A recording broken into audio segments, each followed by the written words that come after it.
Hello guys, it's Varen here. Schizophrenia is a tough subject, an illness which affects the mental state of the bearer and brings great pain to those who are close to the patient, especially the family. I thought we should listen to this story. I was 12 years old when she first had an attack. I cowered in the corner of my room as she clawed at me. I didn't recognize her. My mother was beautiful. Her rose-petal lips, her tilting smile, her laughter floated like cherry blossoms in the wine. This thing looked exactly like her, but nothing like her. My father burst in to pry the beast away from me. He always brought me peace, but he's been dead for a long time, leaving me alone with just my mother.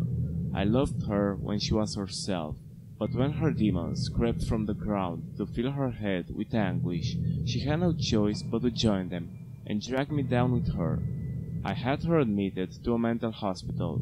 The doctors were kind enough to take her in. I too was taken care of. The many years being tormented by her had left me in a less than healthy state.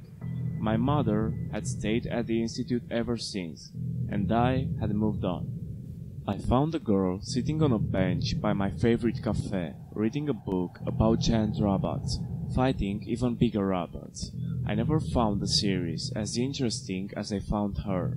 We had one very special baby girl, my lovely Laura. She had such a cute little button nose, which I would always poop when I had the chance. When she became a teenager, obsessing over every voxel of her appearance, she blamed me for her nose being oddly shaped. It wasn't oddly shaped, of course, but people see what they see, as my mother had taught me. I had spent 19 good years without my mother, and though my heart ached to leave her like that, I had no other choice if I wanted to live a healthy life. But the bounds of a mother's love are inescapable. I woke up in the middle of the night to see her standing over me. She had a smile on her face, though not the sweet tilting smile I had grown to love. Her face should not have been able to stretch to the proportions they did. Her gums were bleeding with the strain she was placing on them. Her eyes trembled in their sockets, gaping like full moons. Veins and arteries, purple and red, streaked across her face as she leaned closer and closer to me.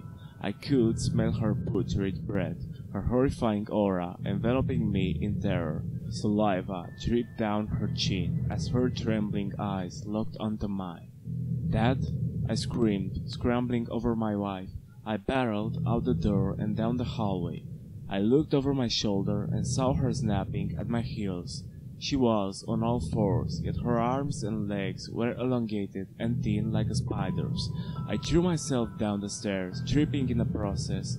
The fall to the bottom was a long one, and I heard several of my bones crack as I did.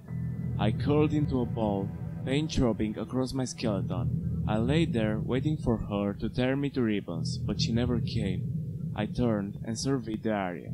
She was gone, nowhere to be seen. My fear began to dissipate, and as it did, I realized that Laura's room was right adjacent to ours. I got up quickly and dashed up the stairs. Not Laura, she wasn't going to touch Laura. I burst into her room, shouting. Her bed was in a state of mess, the sheets tangled, her pillows strewn across the floor. She wasn't there. My mother had gotten her already. I turned and ran to my bedroom, slamming open the door. There, my mother was clinging onto my wife with her spidery arms. Tears gushed down my wife's face. My mother shrieked, a bone-ringing noise I've never heard the likes of before in my life. I ran straight at her, grabbing her by the neck and slamming her to the ground. In one fell swoop, she was out of it. But I had to make sure. I pulled my arm back as far as I could. Then I sent it crashing down into her skull. I felt my knuckles crumble in their joints. I heard her thin skull crack and felt the life jolt out of her body. "I'm sorry, Mother." I had never heard my wife scream so guttural before. Perhaps that's what triggered it. But suddenly the veil came off. The image of my daughter's skull, caved in, her innocence floating onto the ground in a pool, will forever haunt my broken mind. Burning poison crawled through my veins, filling my lungs and chest, rising up in my throat like a vomit. bitter and deserved.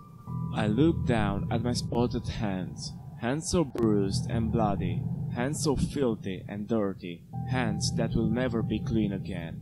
My wife called the ambulance. They couldn't save my daughter. The police took me away. My lawyer saved me from prison. The judge sent me to an asylum. My wife committed suicide.